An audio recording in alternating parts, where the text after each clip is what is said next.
Hello, everyone. Thanks for joining us today. I've got just a few housekeeping things to talk about. I'm Heather with the Institute of Child Nutrition, and I just wanted to give a quick reminder to save the date for next month's webinar, which is going to be on guiding families, recognizing infant readiness for solid foods, and that's going to be hosted on November the 18th. Also, did you know that ICN has a help desk that is just for you? If you have questions about child nutrition programs, or you need some technical advice or assistance, or you want to order resources from our website, you can email us at helpdesk@theicn.org. You can also call our toll-free number to talk with a live person who will connect you with a subject matter expert for any of your questions. Also, we'd like for you to follow us on social media. Check out all the cool things that we're doing on our social media handles. Also, we are currently seeking some panelists to collaborate on our upcoming CACFP 101 webinar series for 2026. Guys, the new year's almost here. We're looking for individuals with experience and expertise in a wide range of topic areas that we plan to present throughout the year. So if you're interested in sharing your knowledge and supporting child nutrition professionals just like yourself, we ask that you please use the QR code, and that's going to navigate you to ICN submission form. And in case you missed the QR code or you don't have your phones handy, I'll place that in the chat for you to have easy access for later. So if you feel like you can really bring something to the webinars and you'd love to be a guest panelist, I encourage you to fill out that interest form, and I'll get back to you if it's something that fits into our schedule. So today's webinar is on mealtime chats, fostering healthy habits and nutrition education. And during this session, just a reminder that all attendees are going to be muted. If you have questions, we ask that you type those into the question box on your screen, and we're going to answer as many questions as we can, but some may not be addressed due to time. Please use the Q&A box only for questions to the presenter. After the webinar, there's going to be a short survey that's going to pop up, and that feedback will help us plan for future webinars. If you're registered today, you'll also get a follow-up email within 24 hours, and this email is going to include a link to the recording in iLearn, which is ICN's online learning platform, the survey link, again, in case you missed it after the webinar, and then also your webinar certificate. So please note that these wonderful slide decks that you're going to see today are not going to be shared with you. The recording will only be available as a video in our iLearn. And as a reminder, ICN also offers two other webinar series. We have CICN, which is focused on the culinary side of child nutrition. And then we also have the STAR webinar, which is designed for school food nutrition programs. And just a friendly reminder that today, the CACFP 101 webinar series are especially designed for family childcare homes and childcare centers. Again, you can find all of these great webinars in the iLearn portal. So by the end of today, we hope that you learn how to talk with children during meals, and that talking with them can help them grow, learn, and eat well. And also, we hope that you take away some simple ways to include nutrition education in everyday mealtime conversations. And again, the ideas and opinions that are shared in this webinar are those of the presenter and do not necessarily represent the official views of the Institute of Child Nutrition. Please contact your state agency or sponsoring organization for regulation or program-specific questions. So I'm going to introduce our two guest speakers today. Dr. Courtney Lucan, she is a registered dietitian nutritionist and assistant extension professor at the University of Kentucky. Her prior work experience spans clinical, community, and research settings, including a hospital in St. Louis, Missouri, the Women's Infant Children Program, obesity metabolism research, and health promotion in early care education settings. In her current role, she collaborates with students, cooperative extension agents, community partners, and faculty to translate research-based information and healthy lifestyle interventions for communities in Kentucky. Her cooperative extension programming and research activities aim to improve population health and health equity through facilitating cross-sector partnerships with cooperative extension and development, implementation, and evaluation of multi-level interventions that elevate the quality of nutrition and feeding environments during the early childhood period. One area of focus for Dr. Lucan is supporting statewide implementation of Go NAPSAC among early childhood education programs, both centers and family childcare homes. Also, we have Anna Casing. Oh my goodness. and I've lost her bio. Anna is a senior extension associate for the University of Kentucky, and I'm going to drop her bio in the chat. I'm not sure exactly what happened. I apologize, Anna. That does not mean that you are not well qualified to be here. I feel terrible. So please excuse me for that, and I will come back and do a bio for you afterwards. So I apologize, Anna. I'm terribly embarrassed now. But without further ado, I would like to welcome Dr. Courtney and Anna to our presentation, our webinar today. And thanks, ladies, for being here. Yes, thank you for having us, Heather. I'll say Anna is a fantastic colleague of mine, also a registered dietitian nutritionist and a recent graduate of our department. And I'm just gonna brag on her for a second. She does all Thank the you. things, you Yes. all. She helps us turn materials into user-friendly resources, many of which we're going to share with you at the end of today. She keeps me organized, but she also is organizing nutrition counseling labs in our spaces, does a lot to support our cooperative extension folks. So not formal, but I just can't sing her praises enough. And we are so excited to be here with you today to talk about mealtime conversations and nutrition education. So, Courtney, if I may, I was able to pull up her bio really Yes, quickly in yes. email, thankfully. She's a registered dietitian nutritionist and senior extension associate at the University of Kentucky. And in this role, she collaborates with corporative extension specialists, dietetic students, extension agents, and community members to develop and support food and nutrition programming. Her work focuses on nutrition for chronic disease prevention and management, nutrition across the lifespan, including childhood, pregnancy, and older adulthood, and general nutrition education. Again, I'm sorry, Anna. Please forgive me. And I'm so looking forward to everything you guys are bringing today to the webinar. Well, thank you, Heather. And again, we are thrilled to be zooming in with you across the US from Kentucky. And if you want to go ahead and move to the next slide, I know that Heather talked about some of the objectives today, but I always just like to reiterate, how are we going to spend our time together?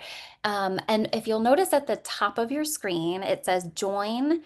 If you want to go to menti.com, we like to get you all involved as much as we can in our conversations, or maybe it's not a conversation, but we like to get you involved in the time that we'll be spending together. So that's M like marker, E like echo, N like Nancy, TI.com. Thank you, Anna. There's a code there, or you can scan this QR code thing, and that will get you linked in. We're going to ask a couple of questions. So while you're doing that, just reiterate what we're going to be talking about today is really the role of mealtime conversations in developing healthy eating habits. Meal and snack times are important times of the day for many reasons. They provide nourishment for growing bodies and minds, and they provide an opportunity to continue to teach through role modeling and less formal conversation. And so we are going to focus, our primary focus is to explore how those meaningful conversations during mealtime can support children's development of healthy habits, but we'll also highlight some of those, I'll call them air quote bonus benefits of these mealtime conversations. We'll also spend time talking about how you can integrate nutrition education into everyday mealtime discussions through a show and tell frame of mind. I feel like that's something you're all probably very familiar with. And then because we know family engagement is so important to the work that you do, we'll talk about and link you all with resources for extending those practices at home. But so for now, let's go ahead and I'm starting to see some likes and loves, which I can tell that you all are getting in and into Menti. So there is a large group of you. If you don't want to participate, that's okay too. Feel free to put your answers in the chat if you don't want to participate online. All right, Anna. So we'll go ahead and flip forward because it will stay at the top, but we're curious because we know that this is supporting folks all over. There we go. Okay, we're already getting pings set up. Excuse me, my puppy assistant has decided to wake up and be a little whiny, so bear with me if she's a little fussy. All right, so Texas is coming in strong, it looks like. Arizona also. Got a couple in Ohio, Illinois. So good morning to those of you who are on the West Coast or Hawaii. It's even earlier there, I know. Um, Fantastic. I always just love to see where everyone is joining us from. Maybe it's lunchtime, maybe you're on your break, or maybe you're able to fit this in part of your day. And then I know many of you will probably be catching this on the back end. So thank you for letting us know. We have a strong West presence. I have to say, I grew up in Southern Illinois, so I can give a shout out to those in the 618 area. Fantastic. We've got Puerto Rico on here. Excellent. Okay, Anna, if you want to go ahead and move forward. So we want to know, what does mealtime look like at your program? Some of you might be in family childcare homes. Some of you might be in the childcare setting. And so we just want to get a sense of, what does it look like for you? Maybe you're supervising children from afar, like you're at a desk or you're standing, or maybe you're the only person on deck. Um, Maybe you're sitting at the table with them, but eating your own food, or maybe you're sitting with them and eating the same food, or maybe it's your break time, so it's not an opportunity that you have. I see a lot of others, so I'm curious. Maybe you can drop this info in the chat or the Q&A if you want to let us know what that other situation looks like. All right. Fantastic. Okay, so it looks like a lot of people have, oh, Heather, go Hey, ahead. yeah, Brad's gonna open the chat for you guys so that you Okay, can perfect. respond. Typically we have it closed, but we're gonna open it for you. Just please be mindful, guys, that we won't be able to monitor any questions. So if you have true questions, you need to place those in the Q&A box. So take it away. I apologize for the interruption. No, I appreciate that. Okay, yeah. So like okay, so the cook's preparing it, or you're busy making it, so you're not able to to be in there in the room with them. So I see a lot of people are the makers, the creators of the food, or maybe you're not eating family style dining. Awesome. I appreciate the context that we could see from the chat. A lot of chefs in the room. Fantastic. All right, Anna, if you want to go ahead and move forward. Okay, and so if you are joining children during mealtime, what do you talk about with them? This is an open response, so you can type a lot, you can type a little, but what do you talk about with them? The colors, the smells, the types of food, their day. Awesome. What else are y'all talking about? Encouraging them to try new foods, the food being served,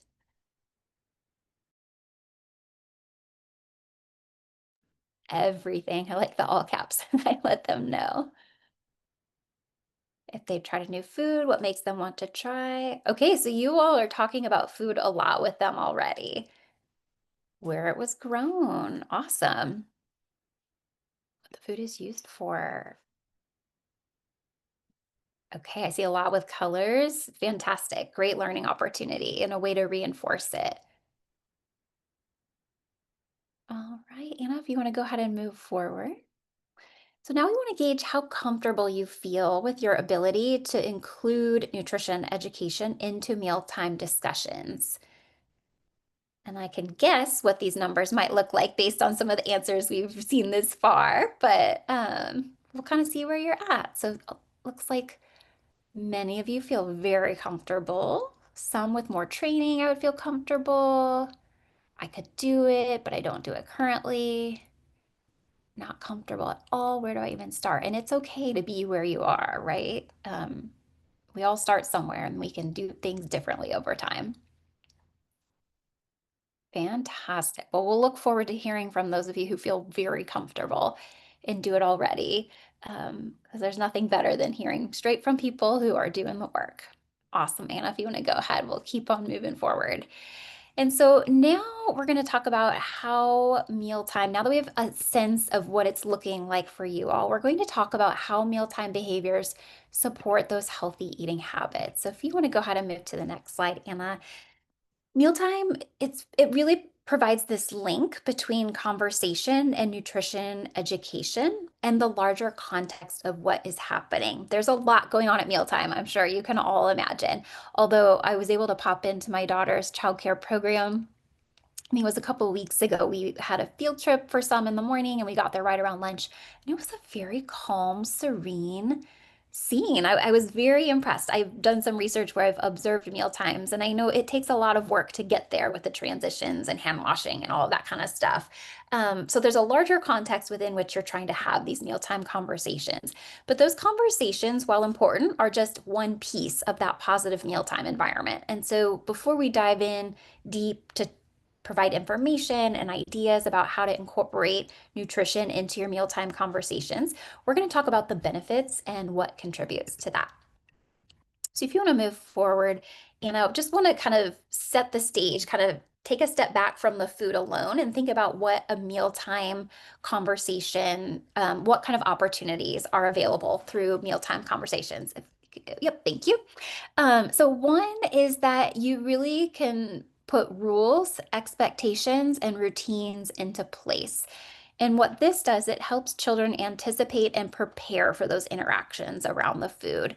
So what's going on before, what's happening during, what's happening after. We know that for some children, kind of knowing what to expect is more important and comforting than for other children. And being consistent with what these rules and expectations are, that looks like sets children up for success, for lack of a better term. Thinking about ways that you can give children responsibilities as you all are preparing, either transitioning to the meal or what's happening during or even after. So can they help place out napkins or washing their hands as part of the routine? Or is it customary that they take their plates over to some place to dispose of either the food or the plate itself? Or how are they helping out clean up? I learned that my daughter likes to help hand out water bottles because she knows whose water bottle belongs to who. So that's kind of like an expectation or a responsibility that she likes to contribute to that snack time. It's an opportunity to teach and practice manners and transitions. And then thinking about setting that positive tone or space, providing as relaxed or calm of an atmosphere, creating just that safe space, it can help children feel more comfortable to explore the foods that they're given, recognizing that sometimes the foods might be new, or maybe they're less comfortable, or there's less favorite. And so creating an environment that is fun, like a less stress, that's pretty comfortable in terms of with the chairs that are the appropriate size for the kiddos. Like these little things that you all are doing, they're actually really important components that maybe aren't always happening in the home environment or not always able to happen. And so thinking about things that you can point out that are going really well in your classroom for kind of setting that positive tone to make it an opening environment and a safe space for people to connect. So then thinking about we've created this positive meal environment by kind of setting children up for success and providing space to explore and enjoy and try. And there are short and long-term benefits to these. In an ideal world, everybody is eating and enjoying the food, but or at least they're looking forward to mealtime and what it has to offer.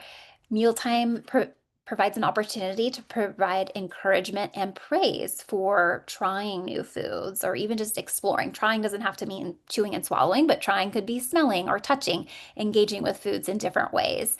That willingness to try, kiddos that are exposed to these variety of nutritious foods over time and in that positive environment can have an increased willingness to try foods that are less familiar. And when they're eating these foods, they have nourished bellies and brains and hearts. And one of the research studies I was reading, the teachers said, quote, um, as we build the bond with the children, we become a mini classroom family, and that they just had a better day after having these meal times and snack times on a regular basis. So those positive feelings can translate into longer term positive relationships with food then by talking about food during meal times. You all were talking about colors and shapes and gardens, where it came from. That's helping children understand where foods are coming from and how they fit into a new nutritious and delicious eating pattern. All of these experiences over the long term can also translate into healthier eating habits. Again, that willingness to try. Overall, they can have an affinity or a liking for nutritious foods, and in the grand scheme of things, a lower risk for chronic health issues when they have those healthier eating patterns. So all of that to say, there is a lot of good stuff going on in a seemingly routine short period of each day. Um, so when we want to talk about what might be considered bonus benefits of mealtime conversation, it's really that it is going to promote the health of the whole child. It's going to strengthen those social relationships and the manners that they're learning. Kiddos can develop their conversation skills. Many of you mentioned colors and shapes and language and new foods, and those are some of those academic and cognitive skills. Self-help skills, they're learning how to feed themselves depending on the age of the children that you're working with. That also relates to motor skills. So those fine motor skills are, it's really hard for those littles to get a little Cheerio from their tray to their mouth, for example. So that's no small feat in helping provide opportunities for them to learn and practice and ultimately master those skills. So the mealtime conversation, sitting down together, provides numerous benefits for children in the short term, in the long, and over the long term. And so one of the questions we want to pose to you now is which of these benefits of mealtime conversations excite you the most? And this is open response. So maybe it's something that we briefly touched on, or maybe it's something else that you have seen over time, and we would love to hear that from you.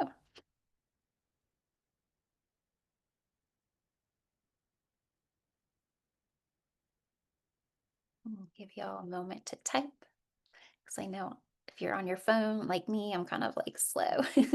When students get to try new foods, helping them get nutrients they need for bellies, brains, and hearts, that does feel good, doesn't it? The cognitive development, eating habits, teaching them about new foods. It's interesting. It's like eating, we expect us children to be able to do it, but it's really a skill in being exposed. We don't just learn how to read overnight, right? We learn letters and then we learn how to piece those together and, move from one word to two words.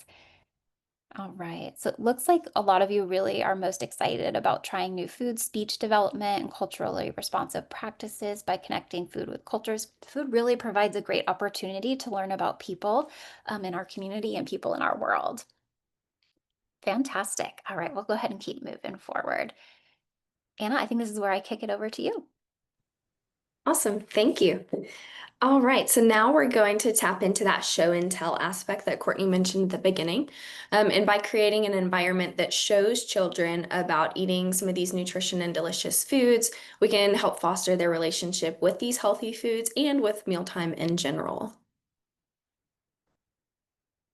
So some examples of these practices happen during mealtime and can model a healthy eating pattern, which can occur both during and also before and after mealtime. It's important to remember that children observe what to do during meal and snack time, and getting them involved can further impact their relationship with food. So the pictures on your screen provide some examples of ways to get them involved. In the top left-hand corner of your screen, you'll see the child participating in helping to either clean the dishes or maybe unloading the dishwasher, which may not be realistic in a program setting, but thinking about ways that we can offer these opportunities to parents also to maybe extend this practice at home. But thinking about ways that they can help set up meal and snack time, like Courtney mentioned, maybe it's passing out water bottles or passing out plates or napkins or helping to wipe up spills afterwards. And other examples include sitting with children during mealtime and engaging in that conversation, like some of you all are already doing, or maybe you have the opportunity to, or if you're helping to serve the food, you can help engage in that conversation when they're going through the line or whenever they're looking at the foods that are presented. Other examples include involving them in the preparation process when appropriate. So in the bottom left-hand corner, we can see the child is cutting up what looks like a beet, and it looks like it would be a mess because beets tend to stain everything that they touch. But thinking about ways that we can incorporate them in other ways, maybe during mealtime or during that preparation process, but also before or after. So extending this educational component to other practices. So we could think about ways to involve some of these foods that we may commonly eat or may be available to eat for like arts and crafts activities or something, thinking about the natural dyes that are related to them, so that we're exposing them to these foods in different ways. And then also just fostering the mealtime environment so that they can connect with their peers and they have the opportunity to have conversations and connect over the food that they're enjoying. And then some additional examples of how to show children about eating nutritious and delicious foods include choosing a ritual to signify the start of meal and snack time. So this may be a song, so we're getting ready to enjoy something together. We may sing a song, or maybe we're creating a game to allow children to wash their hands before we're touching food for preparation or starting to eat it and enjoy it for meal and snack time. Another opportunity, like we mentioned, is allowing children to help set up and clean up meals and snacks. Some more of these examples can include setting the table and clearing the table, and then also wiping up those spills that are likely bound to happen. Also, allowing or encouraging children to choose and serve themselves the food components served at meal and snack times. Depending on the setup of the program, this may not be super realistic, but if we give them the opportunity to engage in all of the parts of the meal, then they're more likely to engage in them outside of this in the program as well and bringing it into the home. And then this is again sometimes referred to like family style service, but including some of these serving platters, bowls, or pitchers that are kid-friendly sizes so they have the opportunity to serve themselves. And then lastly, helping young children learn to feed themselves by providing guidance as needed. So maybe encouraging them to try new foods, or, and again, like Courtney mentioned, trying may just be feeling or looking at a new food if it is something uncomfortable. And then some other important notes to discuss when talking about showing children about a healthy meal time. We're not including screens during this, so we're turning off any tablets or any computers and thinking about us as program leaders, trying to stay away from our phones. Yes, emergencies happen, but also taking the opportunity to engage in these meal times as much as possible, and maybe just putting our phone upside down so we're not constantly looking at the screen. And then also thinking about when appropriate and enjoying the same food as the children during the meal and snack time so that we can model the behavior of we're enjoying the foods that you're enjoying. There's a reason for it so that we can, again, show them about eating nutritious and delicious foods. And then it's also beneficial to think about how we can verbally tell children about eating these nutritious and delicious foods. And there's more than one way to do this. So a couple of examples include talking about their hunger and fullness cues.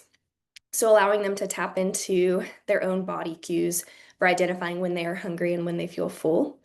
When we're talking about food, maybe we're describing it in more objective ways and highlighting the color, the shape, the smell, and the temperature of the food, like a lot of you all mentioned that you already engage in during meal and snack time. Maybe we're talking about how the food grows or where it comes from. And then also touching on the health benefits of the food, but in terms that they can understand and relate to. And then emphasizing that we eat these foods for these benefits, but also for other reasons as well. So when we're talking about hunger and fullness cues, we want to avoid using food as a avoid using food as punishment for comfort or as a reward. We want to avoid the clean plate club concept. We don't want to tell children they can't leave the table until their meal is finished or that they can't have a sweet treat until their meal is finished. This is going to shift them away to tapping into their own hunger and fullness cues, and instead relies on these outside sources to tell them one way or another. So really focusing on allowing them to tap into when they feel hungry, but also whenever they feel satisfied and they may be done with the meal or snack time. Allowing children to serve themselves like family style dining or starting with smaller portion sizes can allow children to ask for seconds rather than expecting them to finish what is on their plate. This is also a bonus for less food waste as well. And this may support some hesitant eaters in trying new foods if the portion size is a little bit smaller because it may be less overwhelming. And then lastly, instead of asking them if they are done, we can ask them how their belly feels or if they feel full, because again, that's going to divert the attention internally so that they can check in with how they're feeling versus that outside source asking them if they're done and then just having that yes, no, instead of actually tapping into how they're feeling in the moment. And this is going to encourage them to tap into their feelings, which will then help to suggest when and how much to eat. And then when sitting down for meal and snack time, we can talk about, or if we're talking about or presenting the meal or snack for the day, we can think of a variety of ways to objectively describe the foods. A lot of times we talk about the nutrients of the food or the health benefits, but we can also consider the color, the shape, the smell, the texture, the temperature, the taste of the food. So maybe we're including blueberries in the snack. We could think about describing blueberries as being a dark blue color. Often there's not much of a smell to it. Talking about the shape, they're usually round. Sometimes they're sweeter, other times they do have a tart or a sour taste, and they may come refrigerated or they may be at room temperature. So this can help prepare the child for what they're about to eat, especially if it is a new food. They have some of these descriptors that they can be expecting, and this can give them a heads up, allowing them to be more comfortable with the food. It can also encourage them to use some of these objective descriptors when they're talking about food instead of leaning into the subjective lens and describing food as good or bad. And it can also prevent them from yucking someone else's yum and keeping it objective in what they're seeing, feeling, smelling. Maybe we can tap into our agriculture side and talk about where some of these foods come from. Even tapping into some of the more refined ingredients, but if a snack is including a muffin or any of these baked goods, which are made from flour, we can even tap into talking about wheat, which is a plant that grows. Maybe the muffins include bananas or chocolate chips. We can talk about the different plants that these come from, or if it includes milk, we can talk about it coming from a cow. Some of these different opportunities to talk about how food is going to include a variety of different ingredients that come from a variety of different sources so that they can appreciate all of the processing that it's gone through. And then lastly, also using some opportunities to talk about the nutrients provided by the food and what they do for us to promote a more nutritious diet, but being mindful about how these things are talked about and keeping them relevant to the age group that you work with. So the images provided on screen are from Dr. Yum's Preschool Food Adventure, which we really enjoy in our space. But thinking about linking some of the nutrients to some of these benefits that would really resonate with them. So thinking about vitamin K in some of these foods can help heal cuts and scrapes, or thinking about how calcium can support strong bones so that we're feeling stronger and more prepared for whatever our day holds. And thinking about broadening this even more, so linking the nutrients to the color of the food, like leafy greens, help food keep us strong and fight against sickness. So we're kind of tapping into a variety of these different opportunities and talking about the color of the food. Maybe we talk about the texture, and then we also highlight the nutrient that is included. And broadening this even more, some of these previous examples were planned opportunities for learning that occur maybe during meal or snack time or whenever we're talking specifically about the food we're going to enjoy.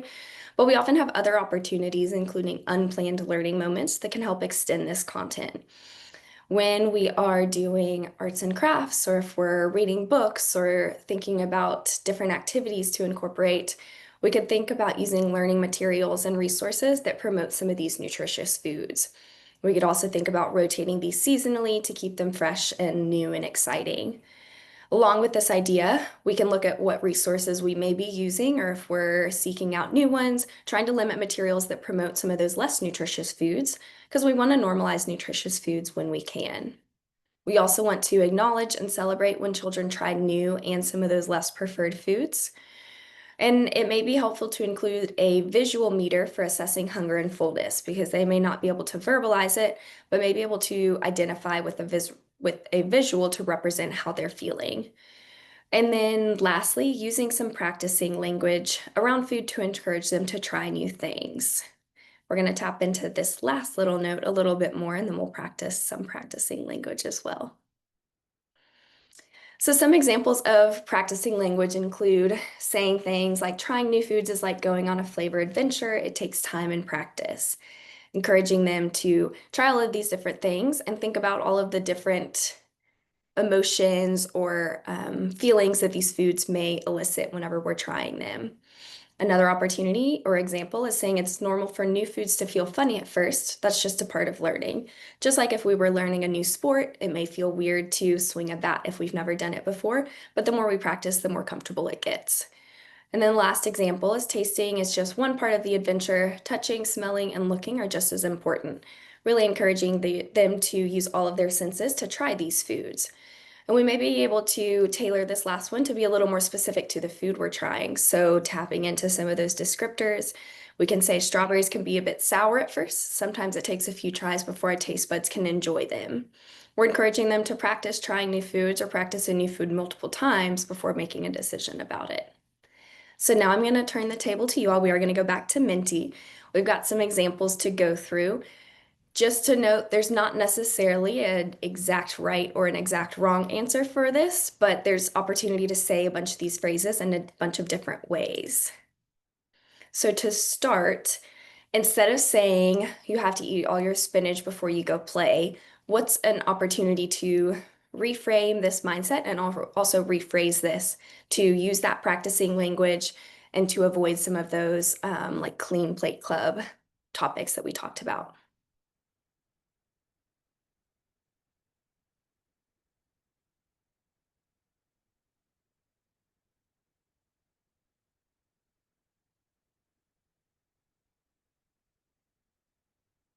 Yeah, these are some great examples. So again, asking them if they are full or how does their belly feel so that they can tap into if they want more. We can encourage them to try it, like saying, can we try some spinach and see how it tastes? Or can we try one bite of spinach before we go?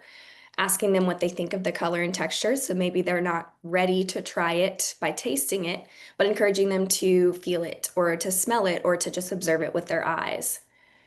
Would you like to try some more of your spinach before you go play? Let's try one leaf or one piece. Let's try 2 bites. Again, just encouraging them those little exposures. Perfect. Again, my example response was similar to the first response that we had, but asking them if their body needs more spinach or if it's had enough. So thinking, again, encouraging them to tap in internally if they feel satisfied with what they've had, if they want more, or if they have had enough. We're going to move on to the second example here. So instead of saying you're such a good eater, which is an example of like praise, encouragement, what could we say? How could we rephrase this a little bit?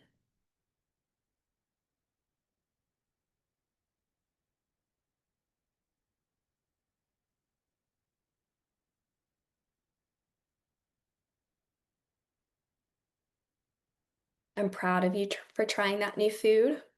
I like your appetite. Thank you for trying all the food.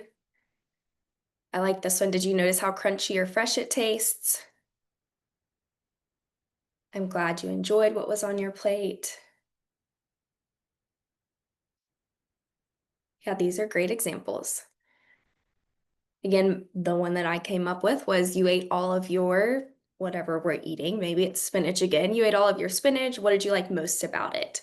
So encouraging them to almost regurgitate some of these examples of how we've described it previously, or if they're able to tap into what they're actually enjoying and what they're noticing about the food. And then I've got one more for you all. I'm going to go ahead just for time's sake.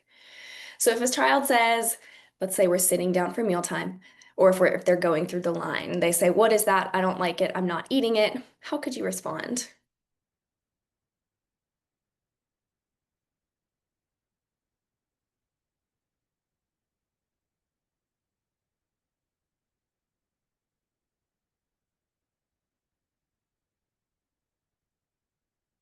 Yeah, I like the opportunity to pause and observe it first, ask them about what it looks like, then move to tasting it, say what it is, and encourage them to try it, talk about them with the food and talk about the color, smell, texture. It looks different. Do you want me to try it first and tell you about it? It's okay, you don't have to eat it if you don't want, but let's talk about its features. These are all great examples of, again, encouraging them to experience the food in different ways. Maybe they're not ready to try it, but they could look at it, they could smell it, they could feel it. Again, my example is it can take some time to learn to like new foods. We can try it at another time, but this is what we're eating for lunch today, and we won't eat again until later. So this is going to allow you to set boundaries to help children understand you are responsible for providing the what and when they are eating, but ultimately they get to choose whether to eat it and how much of it they're going to eat. All right, Courtney, I'm going to throw it back to you. We're going to talk about family engagement for mealtime.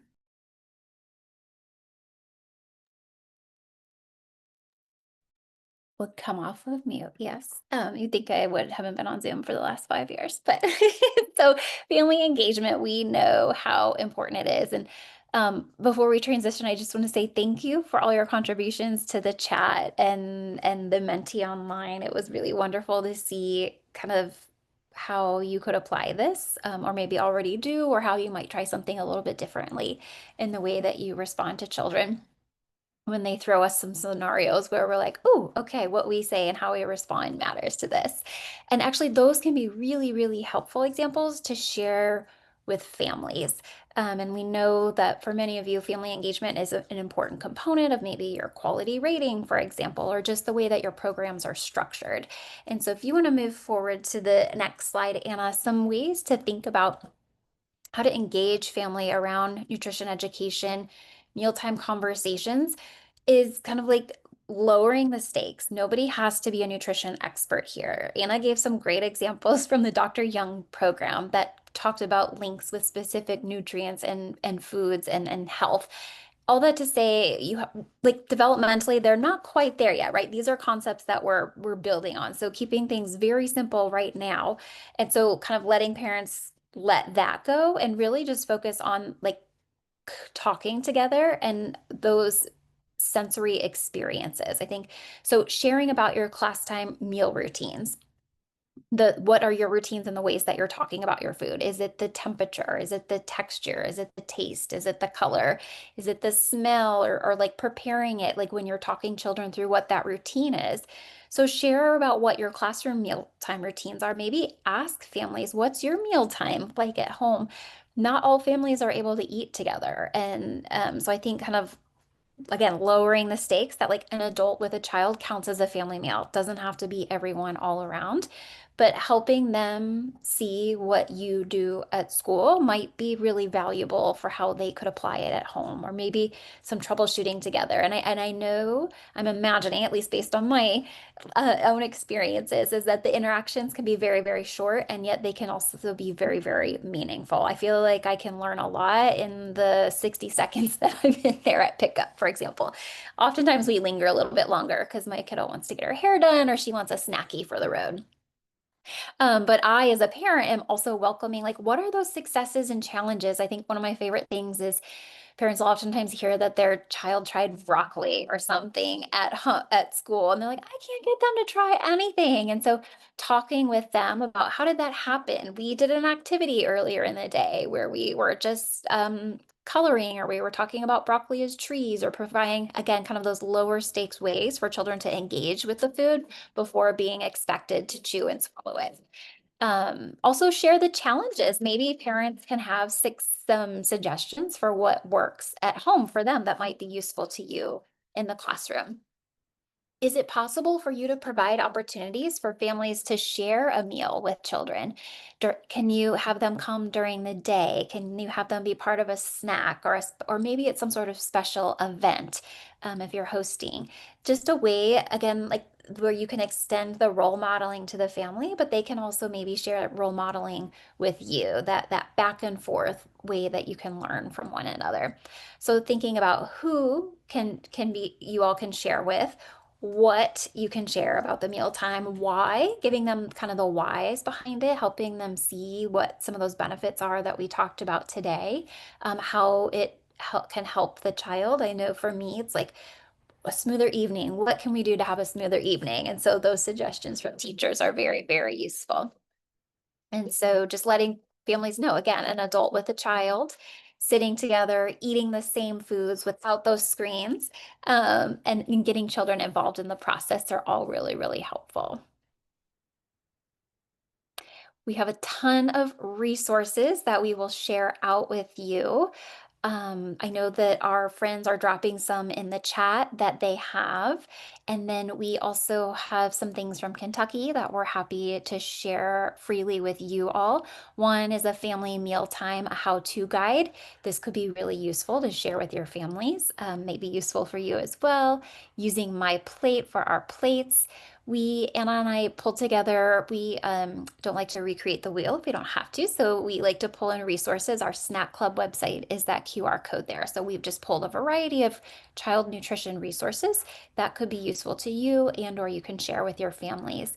But we do have some mealtime conversation cards.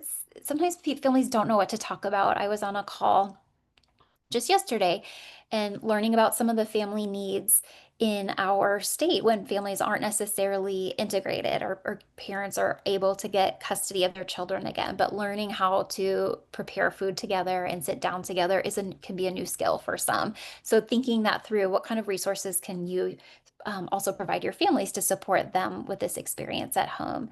And then we also have some age-based ideas for engaging with food outside of mealtime, as well as kind of like age developmentally appropriate ways to get kids involved in the kitchen.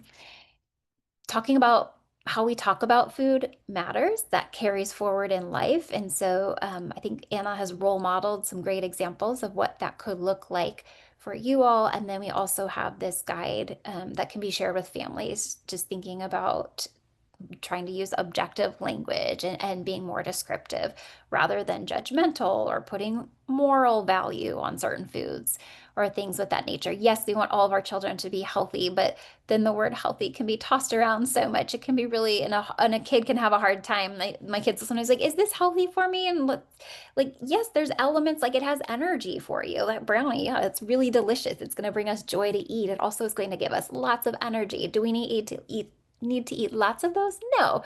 But so this is kind of some tips on how to navigate those conversations about food and more of a youth focus. So kind of a twofold way to read that. And then we also have some outside resources from the USDA, United States Department of Agriculture, healthy eating research, and more. So we will follow up with those for you. So in summary, our mealtime conversations contribute to the development of the whole child, whether we're talking about food or something totally different. That time together is well spent. And those mealtime conversations are just one part of creating that positive mealtime environment. It's about the routine and the consistency and the tone that is set that can allow children to feel supported and comfortable to eat, to listen to their hunger and fullness cues, to eat the amount that their body needs to continue to play for the day. And those effective strategies for positive food environment happen at mealtime and beyond. Again, kind of setting it up through the transitions, and then also as we transitioning into the mealtime or the snack time, and also transitioning out. And then finally, there are many, many, many opportunities to show and tell children about nutritious and delicious foods. And so just kind of want to close it with one last poll to see, after we've done a couple practice scenarios and talked through some things, how comfortable do you feel now to include nutrition education into your mealtime discussions?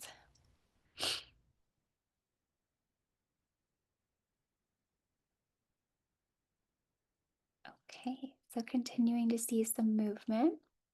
And again, it's okay to be where you are. It's new things are uncomfortable. Just like we've been talking about, trying new foods can be uncomfortable. So giving ourselves some grace and sometimes just trying it, right? Like just try it and see like, how did that go? I feel like that's the story of parenting, much less like parenting 20 children if you're in the preschool age, or like 6 if you're in the infant realm. But trying it and then giving yourself grace and then doing it differently next time. Each kid and each scenario is different. Fantastic. All in all, it looks like we've had some positive growth today. And so then one other thing we want to hear from you is one way you can apply today's content.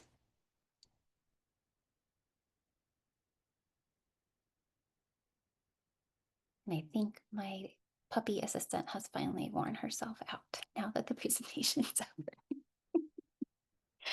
Meaningful and intentional conversations with the kids. Join kids at the table. Yeah, there's a lot even just your presence, if you're not going to eat, like still being at the table, having a conversation matters. Sharing resources with teaching staff. Yeah, we all have different lived experiences when it comes to family meals or what kinds of things were happening around mealtime. So I think any resources are helpful. Rephrasing certain words, conversation cards. Yeah, it can be a kind of maybe a fun game. Who gets to choose the topic for today? Teaching them more about nutrition education. Fantastic. Inviting their feedback. Yeah, it's kind of fun. Because something that we might like or not like, our kiddos might, feel totally different. Awesome. Well, thank you all for sharing today. So appreciate your input.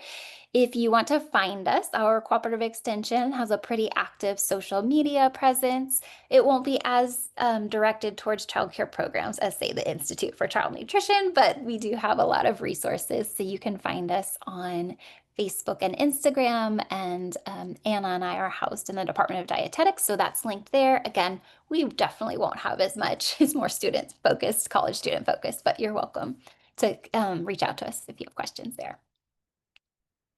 And just want to say thank you. And I think with that, we have some time for some questions if y'all have any.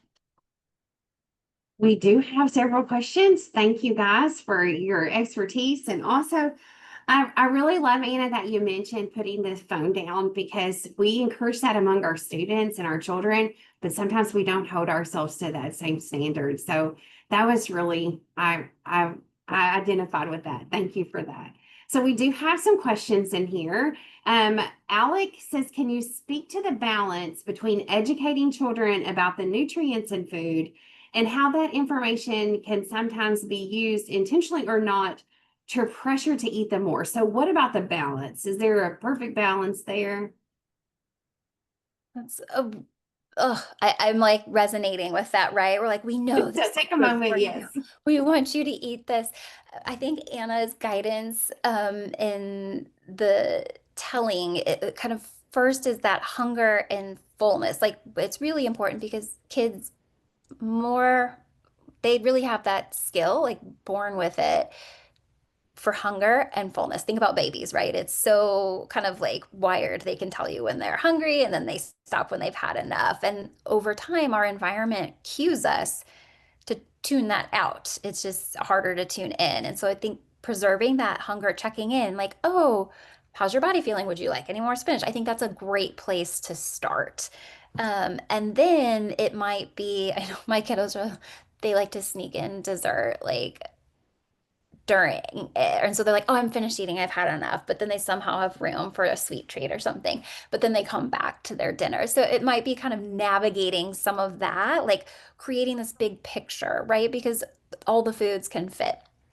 And I know many, especially with the CACFP, there are specific guidelines about the types of foods and amounts of foods that are being served. Um, but so really thinking about how do you balance that? And you can just kind of talk about like, oh, this food gives us a lot of energy. Or I think Anna did a really nice way of bringing in other sensory factors beyond the nutrition factor. Yes, nutrition's important, and developmentally, kiddos really aren't going to resonate with a lot of that those are things that we continue to build on as they get older. So I think focusing on hunger and fullness, and then just that general conversation about what the food has to offer is a great place to start. I agree. We have another question from Anna. It's help me create a plan of action. How can I create consciousness and awareness when it comes to food waste? I know that's not really designed around the topic, but how can we talk to kids about food waste and still be proactive and not reactive? I guess, what is some good ways? Gosh, yes, that I think would be, if you haven't had that topic yet, I think that would be a great one for your session. But thinking about, again, I know like there are required serving sizes and things for a reimbursable meal. And so that might be one conversation you could have with your state agency is how much flexibility do we have? As Anna mentioned, starting with those smaller portion sizes of providing children that opportunity to ask for more. Instead of having, okay, you get a quarter cup of this and 2 tablespoons of this, and I throw away 3 tablespoons of that. It can be ugh for so many reasons, especially in today's day and age when we know the cost of food there are increasing. And thinking about the family engagement component, like, well, I know they'll eat XYZ, so why would I serve anything else? Because there are true concerns about food waste. So I think it's a more complicated answer than I can probably do justice, but my short answer would say explore opportunities for flexibility in the serving size that you're starting with. Again, we still want to honor children's hunger and fullness cues. I think to Anna's point, when she mentioned like setting those boundaries, though, like this is what we have right now, and we won't be eating again until after nap time, for example, or till the end of the day. And then composting is a whole nother end, but that might be like an activity Right. that could like take it further. But Anna, feel free to chime in. I was just gonna provide my input from an experience that I had working in a school nutrition setting, but they did the share table for like packaged items that hadn't been opened or touched or anything like that, so they were still food safe.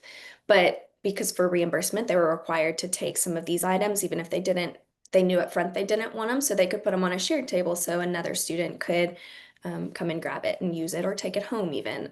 Thinking about ways to take this food home as well if it's an opportunity to prevent that food waste and provide some nutrients later in the day. That's a good point, Anna. I love a good share table when done appropriately. Safely. Done safely, exactly. I have another question for Maria. It's about encouraging eating more veggies. Do you have any suggestions on eating more veggies? I wish I had a magic wand for you. You said that was Right. for Maria. Yes. But I think there's a lot of different things that we can do. There's not going to be one single way, and each child is different. I think it's 1 in 4 children are super tasters, so they, in fact, will be very sensitive to those bitter things, and they just may not ever really like those Brussels sprouts as much as we want them to like them. But so making sure your menu includes a variety of what those vegetables that are offered. Can you try to offer seasonal or local ones because the taste will be different than something that's maybe not in season? How are those foods being prepared? Are they being offered with think about our sensory experience, different textures, different temperatures. Can they be served raw? Do they need to be served cooked? Can you add a dip? What kind of seasoning can you do to jazz it up? It's a lot of exposures. It takes a lot of exposures to support children to learn to like them. And I think, as Anna indicated, that practicing language. You want to chime in, Anna? Just thinking of ways we don't ever, and I'm not encouraging like hiding or sneaking veggies in, but there are ways to just naturally incorporate them into some meals also. So like a spaghetti sauce, we could roast other veggies and blend them up so that the spaghetti sauce looks the same and it's just going to have some more nutrients because it already incorporates some other vegetables. And that may acclimate them to some of these flavors so that they may eventually be more likely to try some of these vegetables on their own. So just thinking of ways that we can incorporate them in naturally to some common foods that we're already preparing to get the benefits from them. These are all really good. I have another question. It says that this is from Mike. He says, my youngest daughter copies everything that her sister does and has become very picky when she used to eat everything. So how does he stop the madness that mealtime has become? I know we have tons of resources on choosy eating, and I know this isn't a topic that's really relevant to this, but how would you, I guess, support? First, Mike, it's a phase, okay? Just calm down. Everything's going to be okay.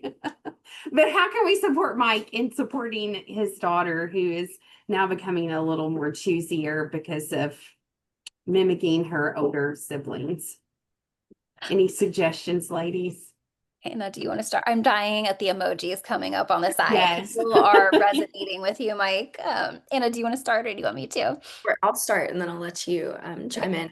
I think one of the important parts of it, which I touched on just briefly in there, but setting those boundaries. So if we're thinking about the 5 Ws of mealtime, parents, caregivers, they are responsible for providing the what, so the food that we're eating, the when we're eating it, and the where, most likely in a mealtime setting. But then the child ultimately was responding or responsible for choosing how much of it they're going to eat and whether they're going to eat it in the first place. So establishing those boundaries within that reasonable realm, we don't want them to not eat anything at all. But if we can kind of lean more towards that structured setting for meal times, then they may get more comfortable with the idea of eating what is presented in front of them, regardless of what their big sister is doing. Yeah, it's not a power struggle, Mike. She didn't wake up and say, I'm never listening to my dad and I'm not eating any veggies. So we support you. We feel you. You're seen and heard. What do we do about children and families that live in food deserts? How can we encourage that nutritious eating outside of our organizations and outside of our food programs? Have you seen things that work in Kentucky or in just in your field? This is like what we are trying to work on in our area too. I feel that because the food access is tough, even if there's a brick and mortar place for people to go to, it doesn't mean they can get there. It doesn't mean that the food that they want is available. It doesn't mean it's affordable, right? Or and then we don't know what the kitchen preps place looks like on Right. the Yeah. back. So there's a lot of parts and pieces, and I think this is where community involvement really becomes an important piece, because each community is different, right? I can give a case example of a really cool project we did. It lasted about a year, but it was a creative way to redirect produce that otherwise would have gotten thrown out that was still okay to eat. It was just, the sales standards were it wasn't like what do they call it, ugly fruit or ugly veg? I think it's like ugly Yeah. food movement where like it's just because it doesn't meet the aesthetic appeal. But anyways, we were able to redirect that along with pantry staples. This was through our community action council that oversees our Head Start prep academies in Kentucky. But we were able to redirect fresh fruit and vegetables to families that were experiencing food insecurity. So there's some creative ways. Gardening, if you can do gardens on site in your programs, your cooperative extension offices, I'm going to give a plug. They probably have master gardener programs and or local educators that can provide resources. They can do gardening with families. I know it's not always the answer, right? Because I'm like, I don't know that I would have time to garden, so I shouldn't expect another family to have that as well. But just thinking about the menu of ways, like what can we do to like give people what they need in that moment? And then kind of like all the way over here where they could grow and harvest and kind of in that middle between. And sometimes the school gardens can be a nice place for that. But I think developing creative relationships with your businesses in town, grants, if you can apply for grants, or can work with maybe some university or health department partners. I know there's a lot in the food is medicine space, so there's a lot of creativity and thinking about these produce prescription boxes and things like that. So no hard and fast answer, but I think Right. It's good. looking in your community and see what kind of people you can pull together and leverage that. Good direction. Anna, did you have anything you wanted to add?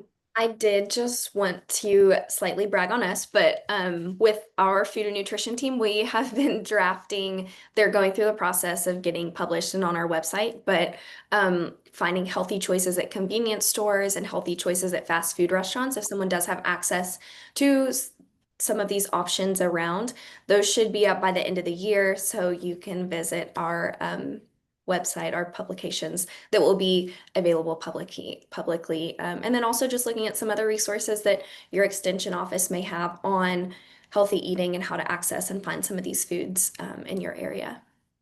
I love it. Brag away, ladies. Kentucky's my home state, and I'm so glad to see it represented so well by you two. So thank you, thank you, thank you. And that is all the questions that we have time for today. Thank you all for your all attendance, your participation, and just your gift of time and energy today. So thank you all again. We look forward to seeing you guys more in the future webinars. So wherever you are, be safe, be kind, and feed those babies. Have a great day. Thank you all.